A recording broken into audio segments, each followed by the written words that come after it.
la méthode du chef d'orchestre, c'est quoi? L'idée, c'est que vous devez absolument comprendre que la fonction de manager que vous avez, c'est d'être en fait un chef d'orchestre. Vous ne pouvez pas, vous ne devez pas être celui qui joue du violon, celui qui joue de la cornemuse, celui qui joue du triangle, celui qui joue du piano.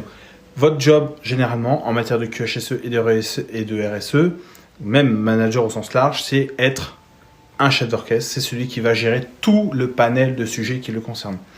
Donc l'enjeu, c'est de bien être clair sur quel est votre rôle et quelles sont les actions et les activités que vous coordonnez entre elles. Parce que finalement, l'objectif qui est le vôtre, c'est de jouer une symphonie.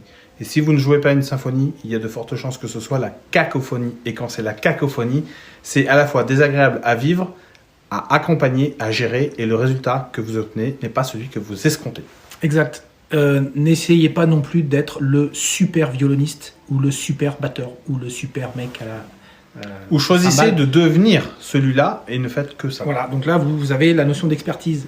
C'est pas tout à fait la même chose. Ce qu'aborde Guillaume, c'est vraiment chef d'orchestre, vous pilotez, vous coordonnez un ensemble d'actions et de tâches. À bientôt. Et d'activités. Salut, rendez-vous demain.